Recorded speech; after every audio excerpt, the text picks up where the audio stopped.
Solicitamos a gentileza de desligar ou transformar para o modo silencioso os aparelhos de telefone celular.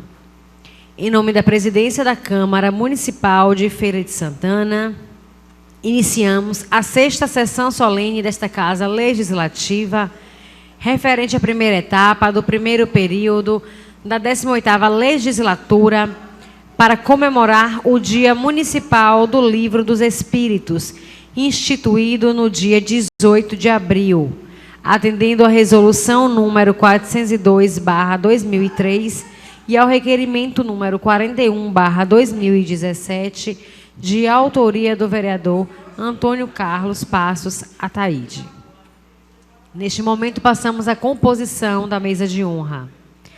Excelentíssimo vereador Isaías dos Santos, terceiro vice-presidente da Câmara Municipal de Feira de Santana, no exercício da presidência desta sessão. Senhor Carlito Moreira Menezes, chefe de gabinete da Secretaria Municipal de Desenvolvimento Urbano e ex-vereador desta casa, nesta sessão solene, representando o excelentíssimo senhor José Ronaldo de Carvalho, prefeito municipal. Senhor Marcos Machado Souza de Souza, coordenador-geral do Conselho Regional Espírita, 3, e representando a Federação Espírita do Estado da Bahia. Senhor Marcel Cadider Mariano, advogado, professor, conselheiro da Federação Espírita do Estado da Bahia, membro do Centro Espírita Caminho da Redenção e palestrante desta sessão solene. Convidamos para compor o plenário desta Casa Legislativa a senhora Marinha Pina, representando o Centro Espírita Jesus o Salvador, e o senhor Eduardo Pimentel Gomes Gonçalves, representando a OAB Subseção Feira de Santana.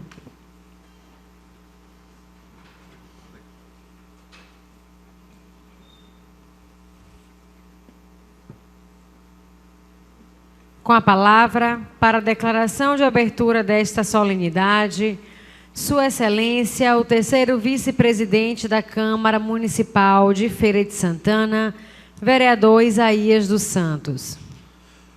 Boa noite a todos.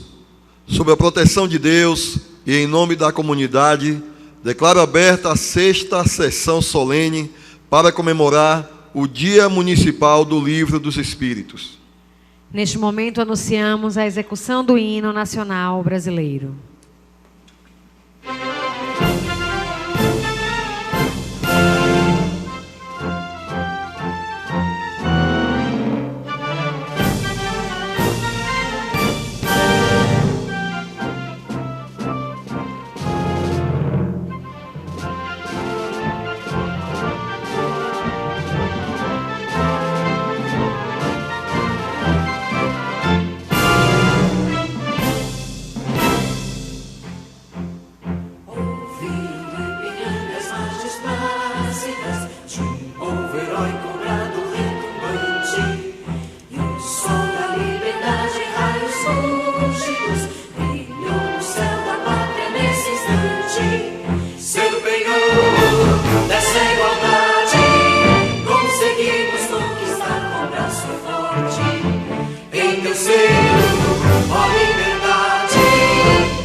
Passo a palavra ao terceiro vice-presidente da Câmara Municipal de Feira de Santana, vereador Isaías dos Santos. Concedo a palavra ao vereador Roberto Tourinho, designado pelo vereador Antônio Carlos Passo Ataíde, autor do requerimento 41/2017, para saudar a todos os presentes.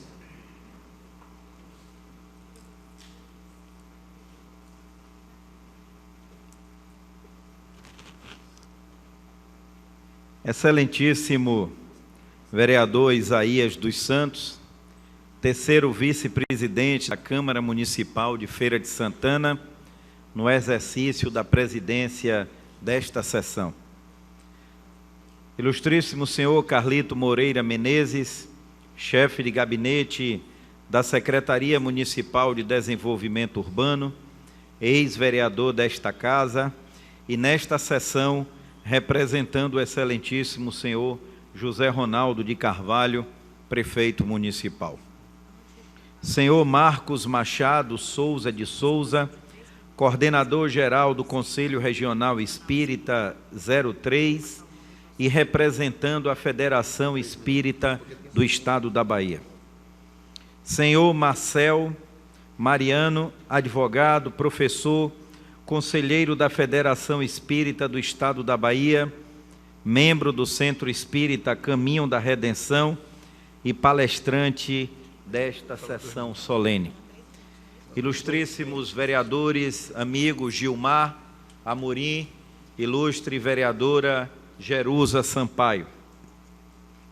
Minhas senhoras, meus senhores, demais autoridades, espíritas, internautas que nos acompanham através da TV Câmara. A Câmara Municipal de Vereadores de Feira de Santana, por intermédio do então vereador Antônio Carlos Daltro Coelho, instituiu, através da resolução de número 402 de 2003, o dia 18 de abril como Dia Municipal do Livro dos Espíritos. Uma casa legislativa deve ser a caixa de ressonância da comunidade e, para tanto, deve expressar as mais variadas formas de opção política, posições ideológicas e contemplar a todas as religiões. Assim sendo, foi que o então legislador municipal, no ano de 2003, resolve criar esta data para homenagear o Livro dos Espíritos e a doutrina espírita, que vem a ser o primeiro livro sobre a doutrina espírita, publicado pelo educador francês Hippolyte Léon Denisard Rivail, sob o pseudônimo de Allan Kardec, considerado uma das obras básicas do Espiritismo. A resolução que institui esta data, em seu artigo 1º, parágrafo único, determina que esta Casa Legislativa realizará, nesta data, sessão especial destinada a homenagear o Livro dos Espíritos e a doutrina espírita. Cumprindo o que determina a lei, o nobre vereador Antônio Carlos Passos Ataíde, conhecido como Carlito do Peixe, apresentou o requerimento de número 41/2017, que foi aprovado por unanimidade dos edis que compõem esse poder legislativo, requerendo que a sessão solene fosse realizada hoje, dia 19 de abril. Em decorrência de uma cirurgia, impossibilitado de fazer a saudação, convida este seu colega e amigo para que, em seu nome, pudesse dirigir singelas palavras na saudação desta sessão. Não gosto da palavra coincidência, mas sim destino. Aqui estive nessa Casa Legislativa por 24 anos, 6 mandatos consecutivos. Agora, nesta legislatura, exercendo o meu 7º mandato, quis o destino que, mais uma vez, estivesse aqui nesta tribuna fazendo a saudação nesta efeméride. Não devo e não vou fazer palestra sobre o tema, até porque estamos todos nós ávidos para ouvirmos, sem sombra de dúvidas, as brilhantes palavras do nosso palestrante, o Dr. Marcel Mariano, que o ano passado aqui esteve e não poderia deixar de fazer o meu depoimento. Embora seja eu um católico praticante, sempre tive pelo Espiritismo uma admiração e respeito. Ao perder o meu pai, seguramente em um dos momentos mais difíceis da minha vida, recebi várias mensagens de conforto. Participei de vários momentos de orações. Porém, o que me marcou de forma indelével foi um presente que recebi, o livro Violetas na Janela. Livro de leitura fácil, encantadora, considerado um romance espírita. Posteriormente, tornou-se um best-seller brasileiro no ano de 1997. Posteriormente, este livro foi adaptado para o teatro, Violeta na Janela, sendo fenômeno de bilheteria no Rio de Janeiro e em várias outras cidades do Brasil.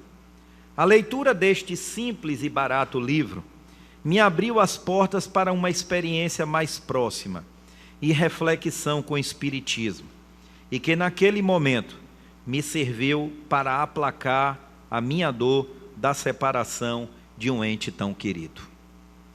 Aqui me dirijo a um seleto público de doutrinadores, estudiosos da doutrina espírita, e sei que algumas passagens do citado livro não são aceitas por uma parte dos intelectuais espíritas. Porém, não desejo fazer nenhum juízo de valor. Apenas citei este livro como uma leitura primeira em um momento da minha vida. Com o passar dos anos, já com a maturidade, passei a admirar um homem que durante toda a sua vida viveu para servir aos menos favorecidos da sorte e ávidos pelo conforto espiritual. Me refiro a Francisco Cândido Xavier, carinhosamente tratado por todos como Chico Xavier, o espírita convicto, o médium respeitado, o pensador brilhante, o escritor consagrado de tantos livros e dentre tantas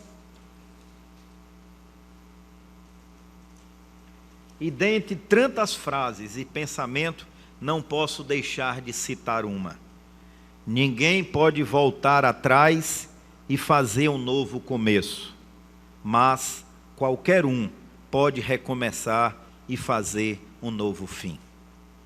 Que esta Casa Legislativa nunca perca de vista os compromissos e o respeito a todas as religiões, e que seus representantes eleitos pelo povo, que aqui estiverem ou que venham a estar, saibam respeitar a todas as profissões de fé, as que profetizamos, até mesmo as que não concordamos ou divergimos, mas nunca sendo intolerante.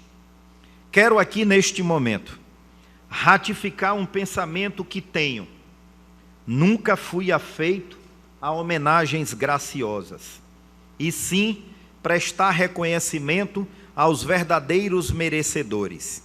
E assim agindo, não gostaria de encerrar o meu mandato sem prestar uma homenagem ao feirense e espírita consagrado internacionalmente, Divaldo Franco.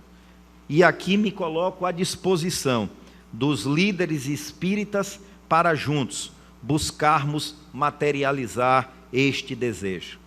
O ano passado, quando aqui estive, ainda como secretário de Meio Ambiente, disse a dona Marinha, ao término da sessão, de que desejaria prestar esta homenagem a Divaldo Franco. Quis o destino que retornasse mais uma vez a esta casa para vereador e ratificar esse meu desejo. Não desejo terminar este mandato sem prestar uma justa e merecida homenagem ao espírita respeitado internacionalmente Divaldo Franco.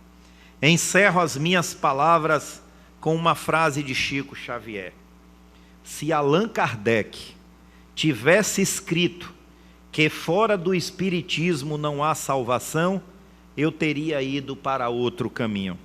Graças a Deus ele escreveu: fora da caridade, ou seja, fora do amor, não há salvação. Muito obrigado, senhor presidente, senhoras e senhores vereadores.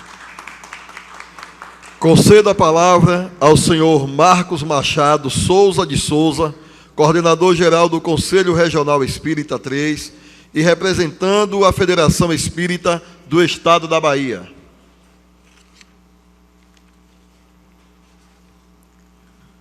Excelentíssimo senhor vereador Isaías dos Santos, demais vereadores aqui presentes, o irmão Carlito Moreira, o irmão Marcel Mariano, mas acima de tudo queria saudar aos irmãos espíritas, aos simpatizantes que estão aqui presentes, que estão dando a oportunidade de que nós em comunidade possamos celebrar esta data magnífica e fantástica que a doutrina espírita hoje comemora os seus 160 anos. Agradecer ao nobre vereador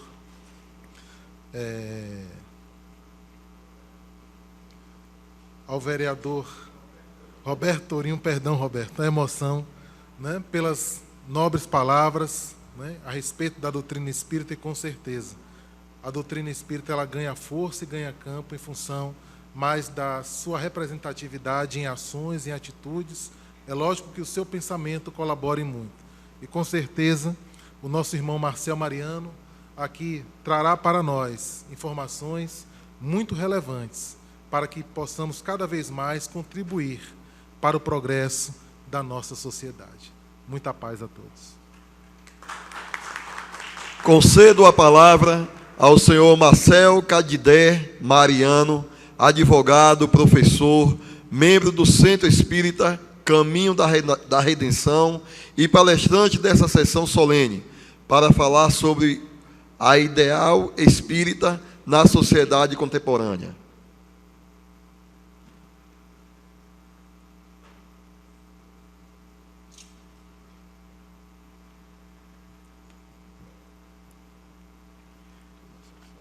Excelentíssimo Edil Isaías dos Santos, terceiro vice-presidente da Igreja Câmara Municipal de Feira de Santana, a Princesa do Sertão, aqui no exercício da presidência desta sessão solene. Querido amigo Carlito Moreira, Marcos Machado, irmãos queridos do Ideal, ilustre vereador Alberto Tourinho, que muito nos comoveu com suas palavras sinceras e a sua posição de homem respeitável público e aberto ao diálogo interreligioso.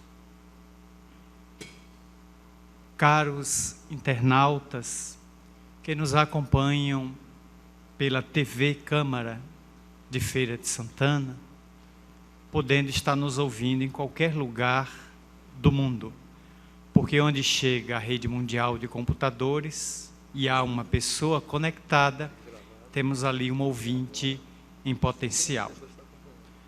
Ao público que comparece ao plenário da Igreja Câmara, meus amigos, minhas amigas, a paz seja conosco.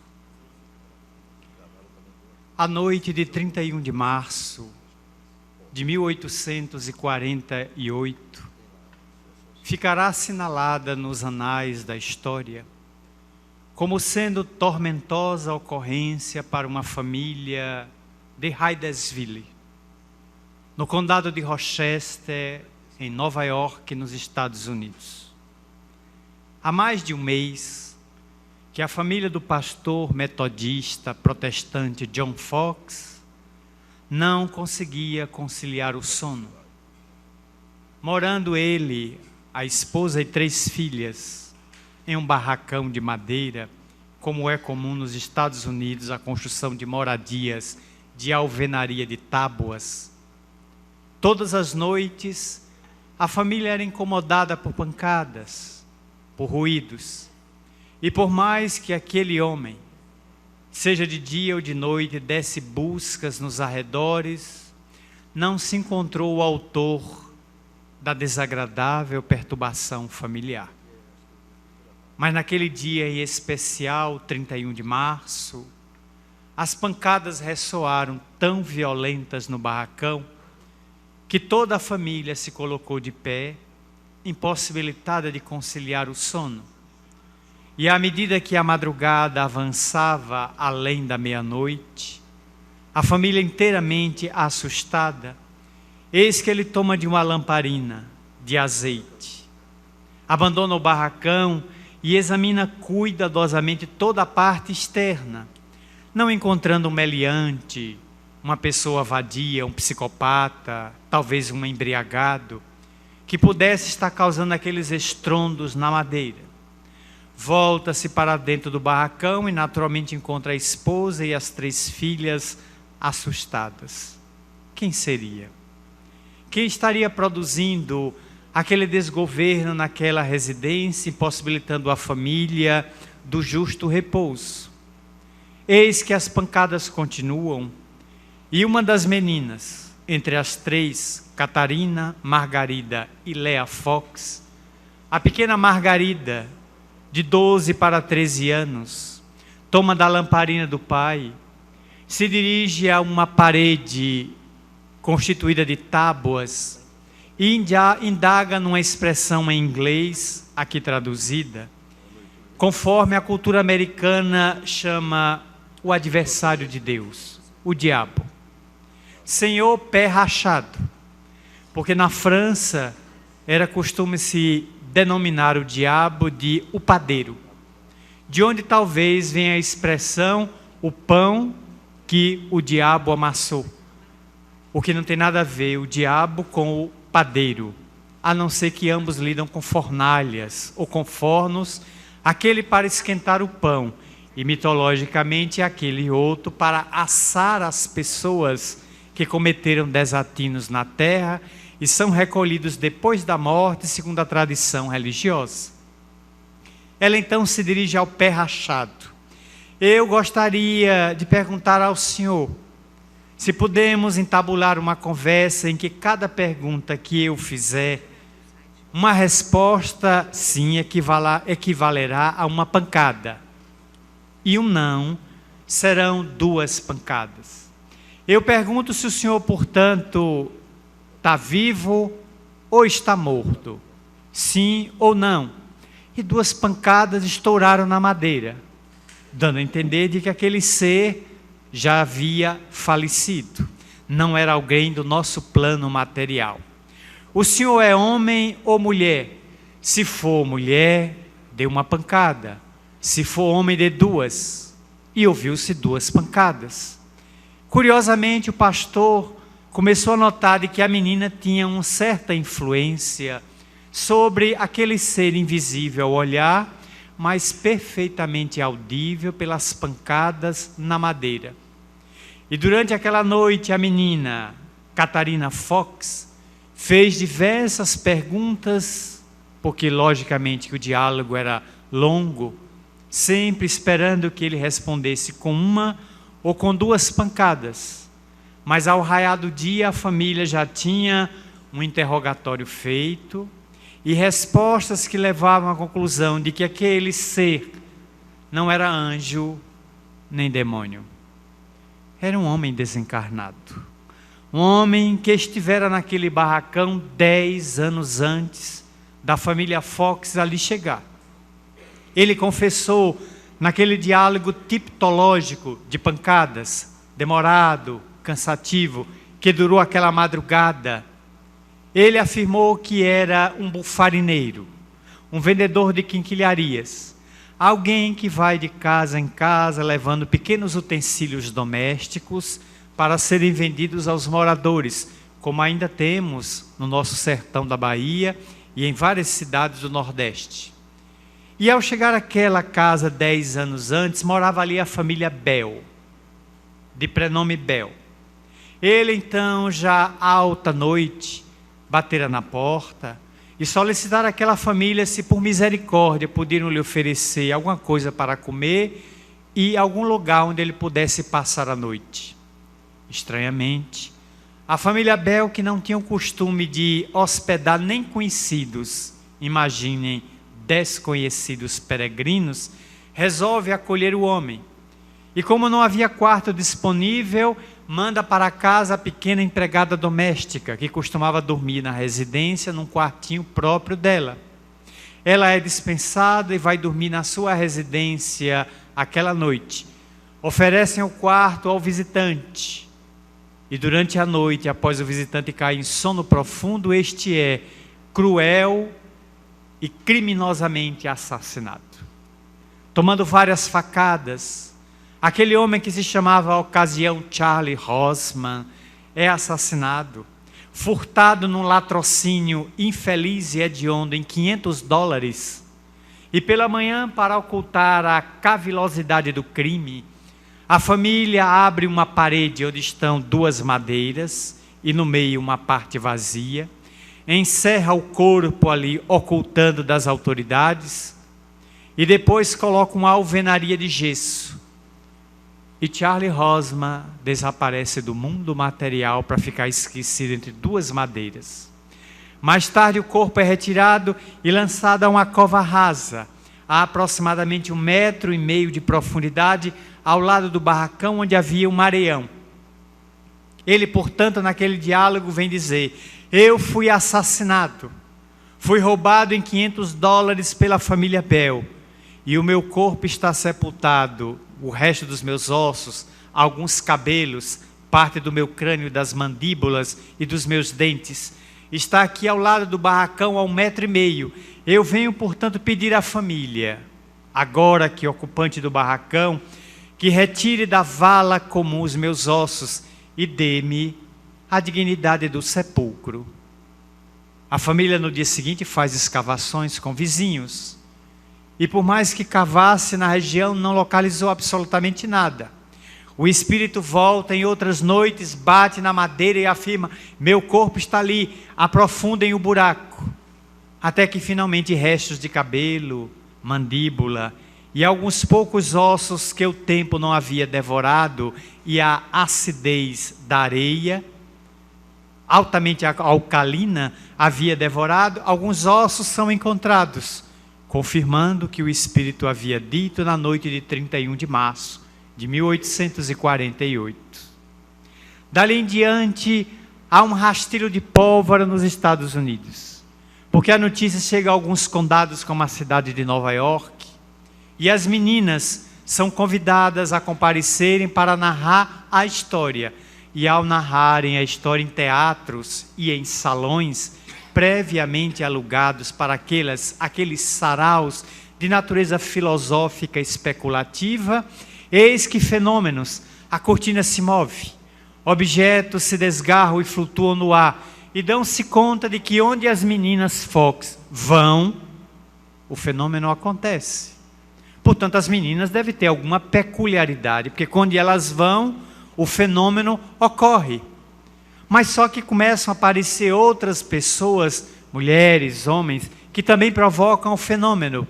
E juízes, magistrados da Suprema Corte de Nova York, que fica no estado de Colômbia, e outras figuras proeminentes da sociedade norte-americana passam a se dedicar ao fenômeno, chegando a conclusões de que há uma vida além da vida que deseja se manifestar. Voltando a Charlie Hosman, este havia dito que ele agora estava vindo à Terra para nos acordar para uma realidade. Nós não somos santos, não somos anjos, nem estamos no inferno como demônios.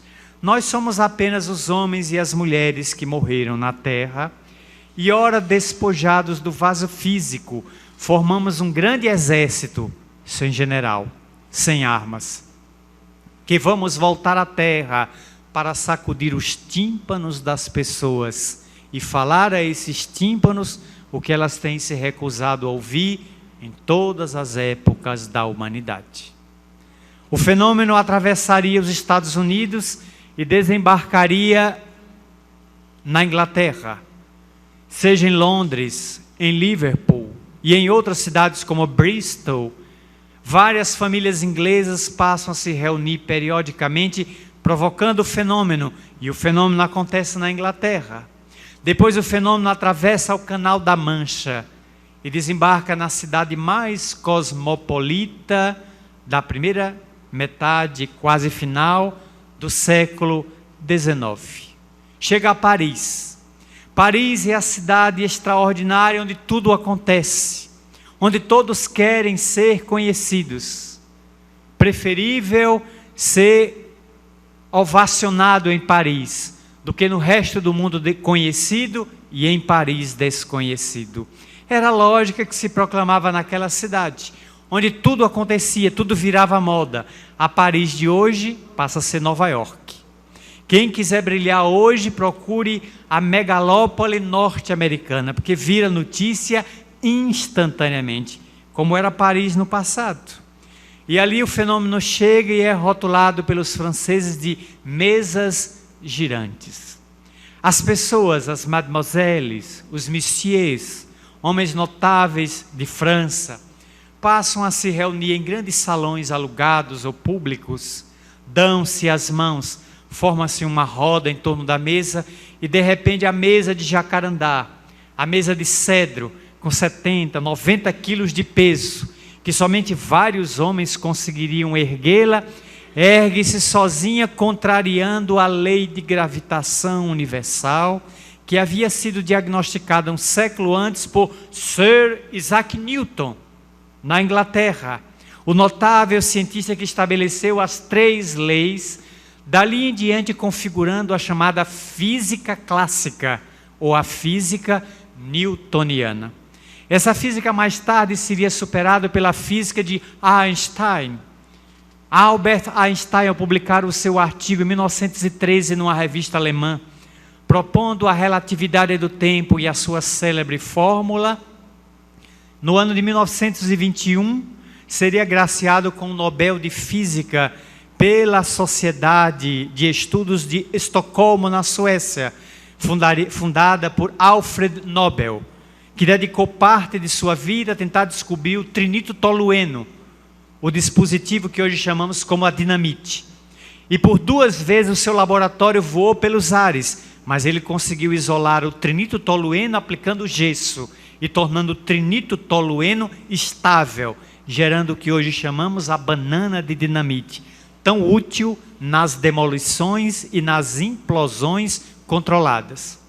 Ao final da vida, com imensa fortuna, ele resolveu doar a sua fortuna a uma sociedade que leva o seu nome, o Prêmio Nobel, de uma fundação, premiando cientistas que pudessem colaborar para o progresso da sociedade, da cultura e das ciências em favor da própria humanidade. Eis, portanto, que contrariava qualquer princípio de física, uma mesa ou um móvel pesado gravitar. Mas as pessoas não tinham preocupação nestes experimentos, ainda muito primários, mais voltados para atender à curiosidade. As pessoas não tinham preocupação em examinar a prestidigitação, o truque, o engodo, a falácia, a brincadeira, o truque de mágica.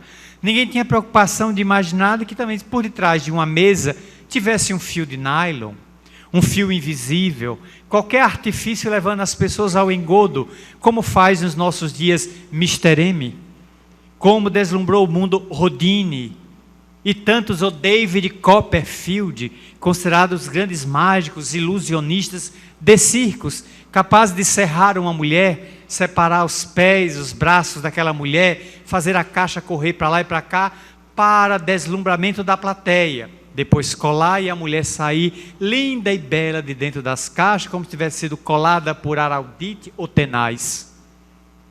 Ali o fenômeno era diferente. Aí, naturalmente, que os fenômenos vai tomando conta de Paris entre 1853 e 1854.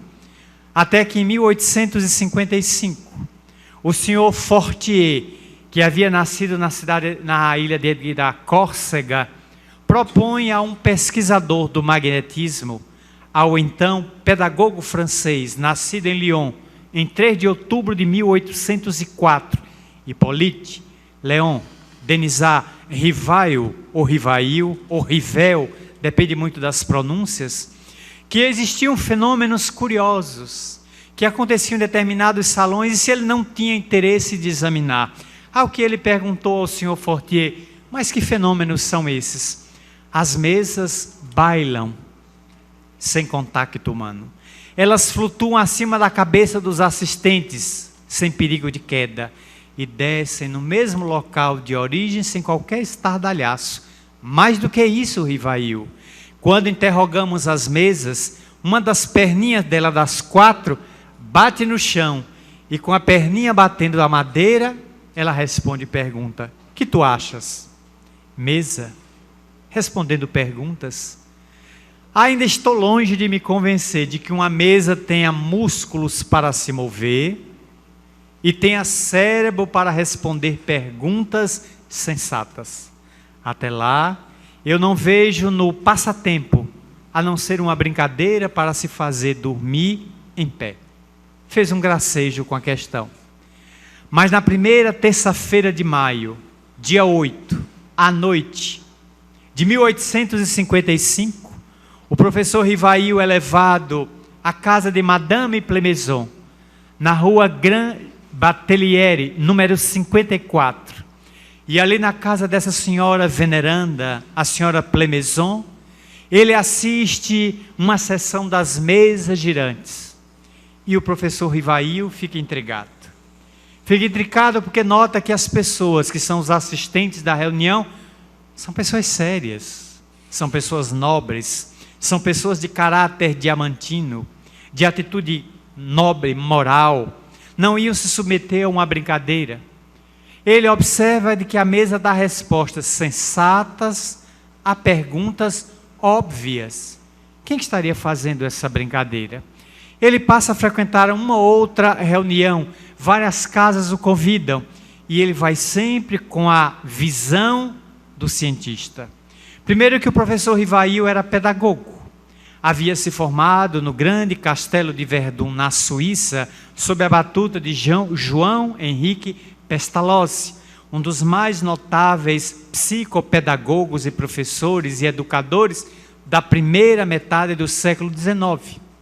Um dos herdeiros do pensamento ancestral, daqueles grandes pensadores do passado, dos grandes estudiosos da pedagogia como Jan Hus e outros que haviam pontificado na Boêmia, na Tchecoslováquia da Idade Média.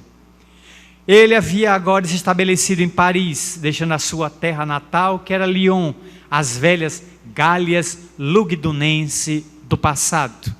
Havia aberto uma escola, e nessa escola lecionava várias matérias, mas ao lado dessas matérias, o professor Rivail era estudioso do magnetismo, que havia nascido na Áustria com Armand Marc de Pseguir, e depois havia encontrado em Anthony Franz Mesmer, um dos mais extraordinários pesquisadores do fluidismo universal.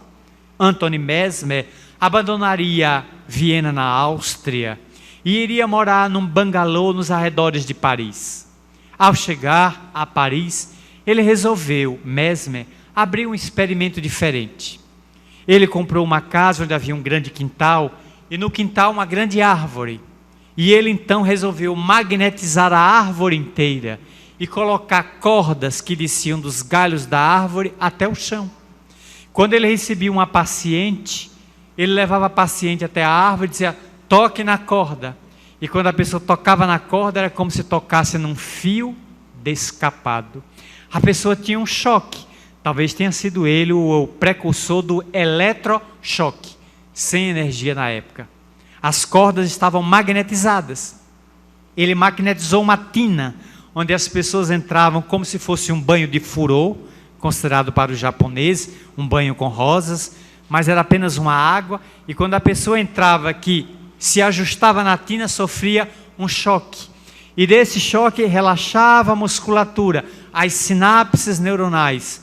E muitos pacientes se libertaram de estados catatônicos, hebefrênicos, esquizofrenia e até transtorno obsessivo compulsivo, na nova terminologia do CID atual, o antigo psicose maníaco-depressiva do passado, dos estudos de psiquiatria de Emil Kraepelin, um dos pais da psiquiatria moderna.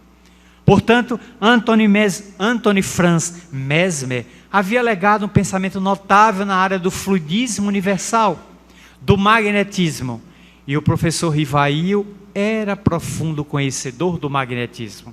Então ele admitia, e ele sabia, que o magnetismo é capaz de fazer certos fenômenos, como o dos patinhos magnetizados de parques de diversão.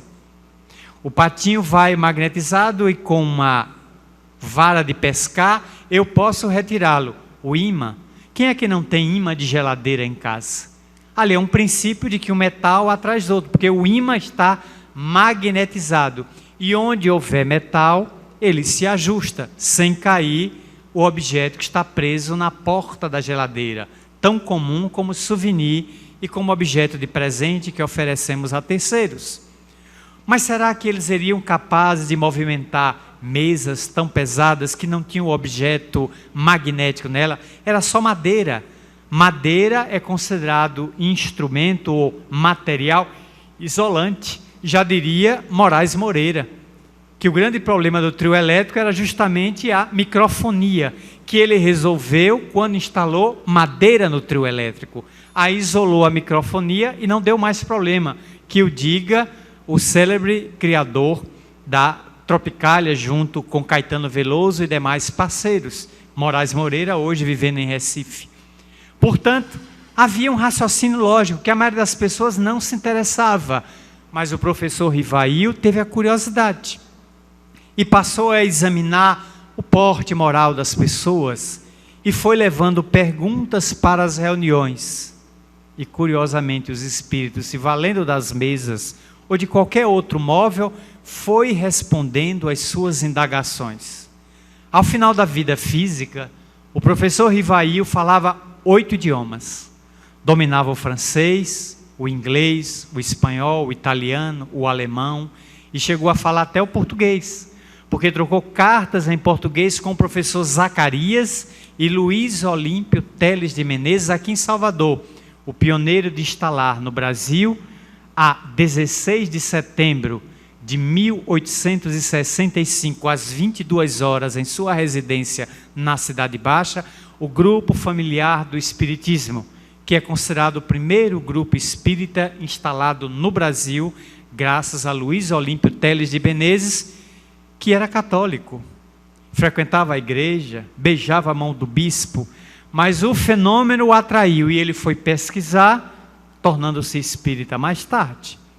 Portanto, o professor Rivail era um homem profundamente culto e foi juntando perguntas entre 1855, até que numa dessas reuniões, ainda naquele ano, ele travou contato com uma célebre médium que lhe ofereceu 58 cadernos. Esses cadernos estavam anotados perguntas e respostas que os assistentes faziam aos espíritos e como uma espécie de livro de ata eram anotados, mas de maneira absolutamente atabalhoada, sem qualquer diagramação ou lógica. Ele levou esses 58 cadernos para casa e, como pedagogo, foi analisando as perguntas que os assistentes tinham feito e as respostas que os espíritos tinham dado. Ele concluiu, portanto, que estava diante de uma doutrina. Mas o que é uma doutrina? É tudo aquilo que tem um conjunto de princípios. O direito é uma doutrina, a medicina é uma doutrina, a igreja romana é uma doutrina, o espiritismo, porque há um conjunto de princípios que lhe referendam os postulados. Portanto, ele foi observando que havia uma lógica. E desses 58 cadernos, em 1856, ele começou a vislumbrar a possibilidade de publicar um livro. Estamos em abril de 1856. Paris está fria, é o período outonal, chove lá fora.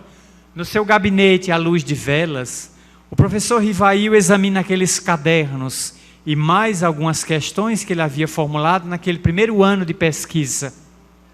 E diante da possibilidade de publicar um livro que fosse sui generis, com perguntas por ele formuladas aos espíritos nas reuniões de que ele participava, ele começou a entrar numa inquietação.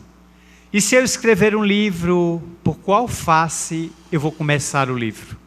Eu tenho 3 vertentes na história do conhecimento humano. Posso começar o livro pela filosofia, pela ciência ou pela religião. São 3 faces dessa doutrina que eu vislumbro. Por onde começar? Ele imaginou, entanto, que podia ser, quem sabe, a filosofia. Porque remontando ao passado, a filosofia é rica, extremamente rica de valores.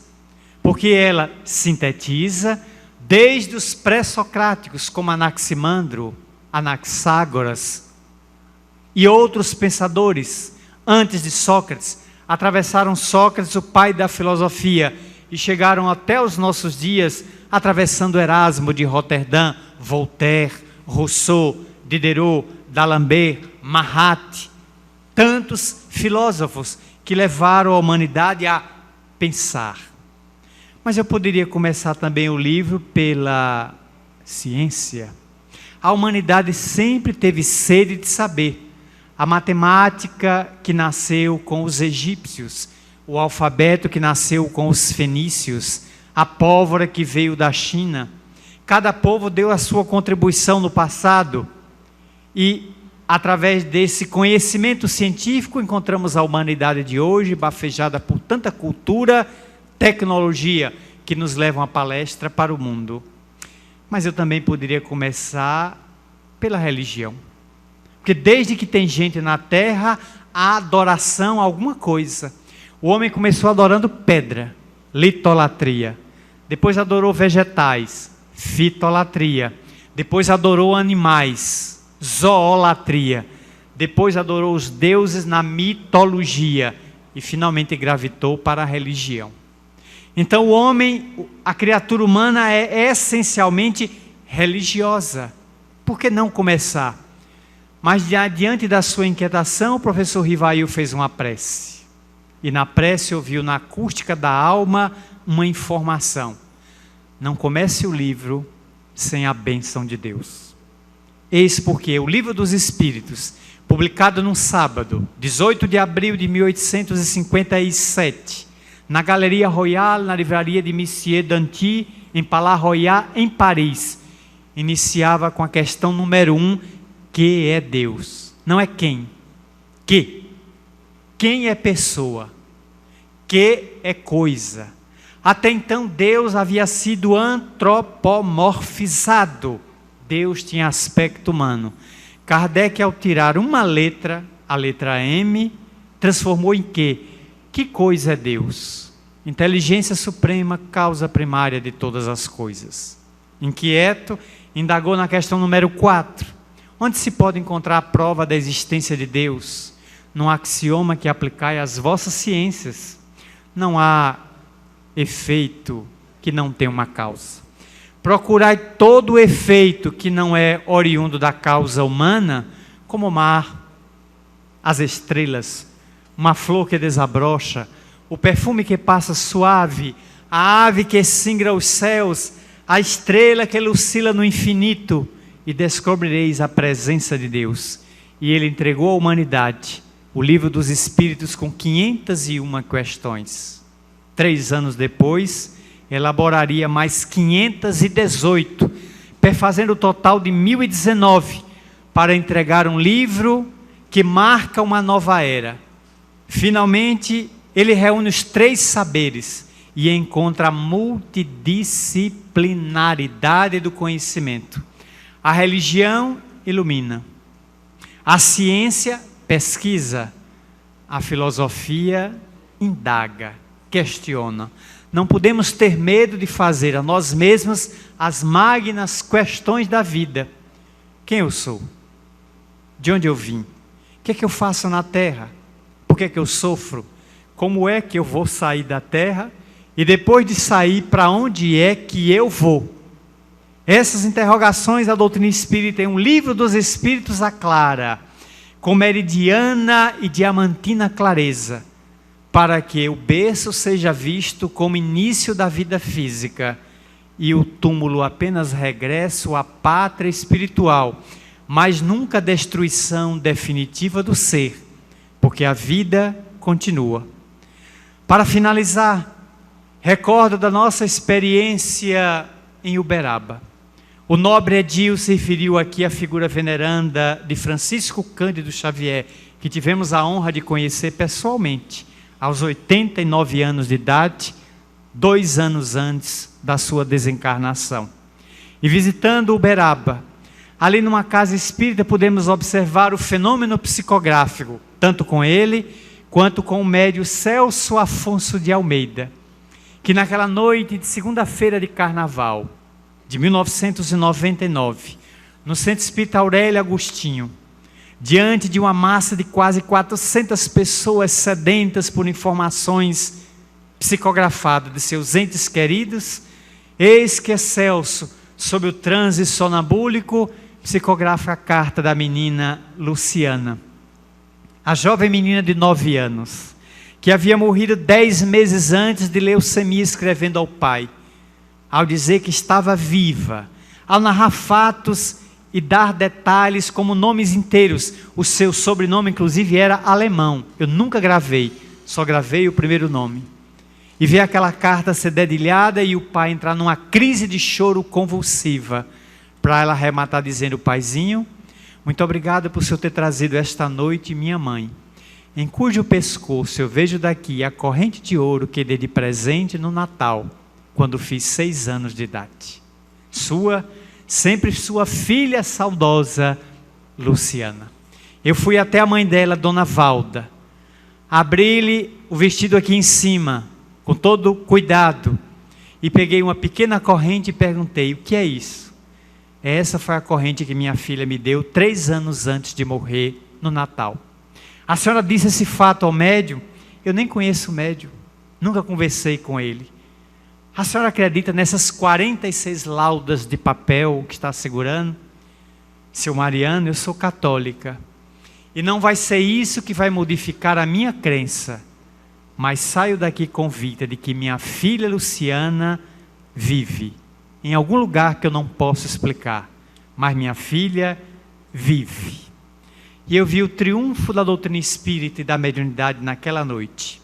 Portanto, no momento em que a edilidade de feira abre espaços para reverenciar o livro dos Espíritos, apresentamos a nossa profunda gratidão por este momento, na certeza de que este livro tem nos libertado da loucura, da alienação, do fanatismo, do despautério e da inquietação, mostrando que berço é começo da vida material e que além do túmulo a vida prossegue.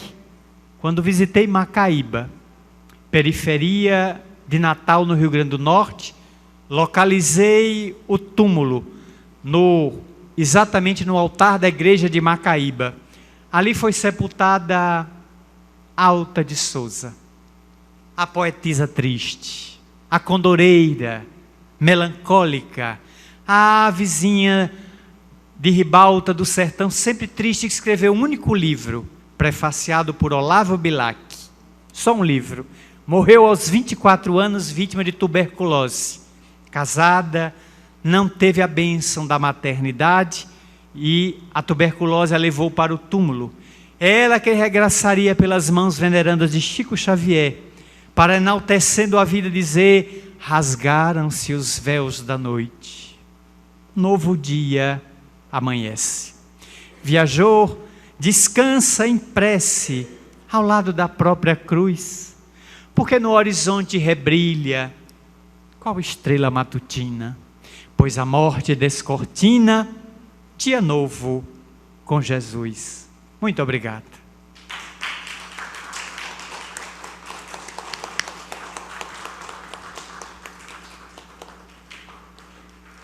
Convido o senhor Carlito Moreira Menezes, chefe de gabinete da Secretaria Municipal de Desenvolvimento Urbano e ex-vereador desta casa, representando o prefeito José Ronaldo de Carvalho, para entregar uma placa em agradecimento ao senhor Marcel Cadidé Mariano.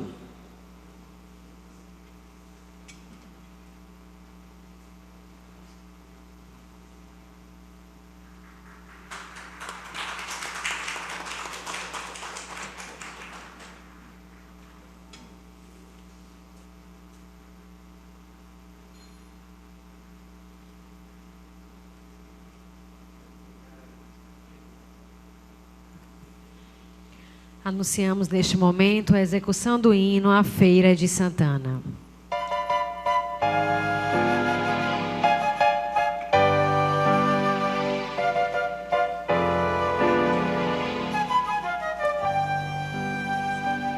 Salve, ó terra formosa e bendita, paraíso com nome de feira, toda cheia de graça infinita. És do norte a princesa altaneira, bem nascida entre verdes colinas, sob o encanto de um céu azulado. Ao estranho tu sempre dominas, com o poder do teu clima sagrado. Salve, ó terra formosa e bendita, paraíso com nome de feira, toda cheia de graça infinita.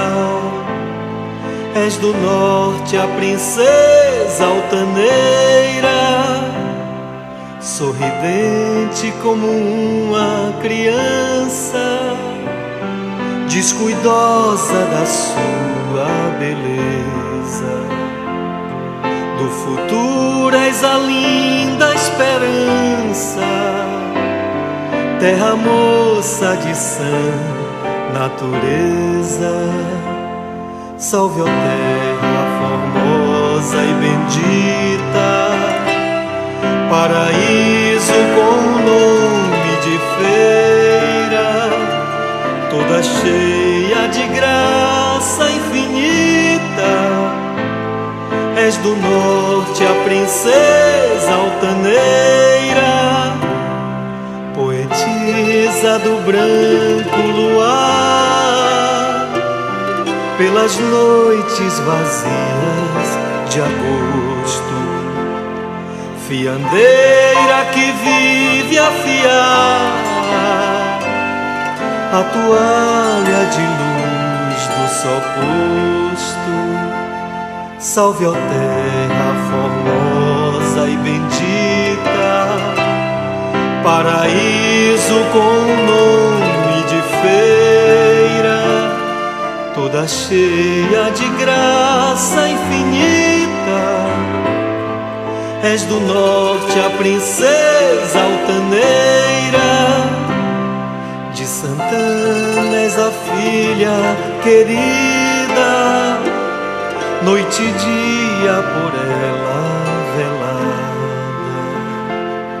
E o teu povo tão cheio de vida só trabalha por ver-te elevada.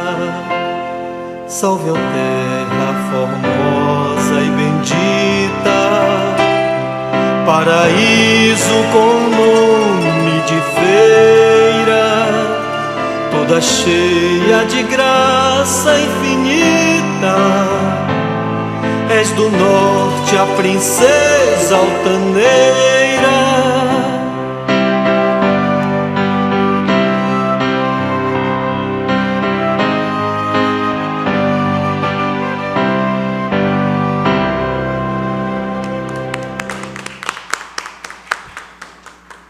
Agradeço a presença de todos e declaro encerrada a presente sessão solene. Solicitamos a todos que assinem a ata de registro desta cerimônia. Boa noite.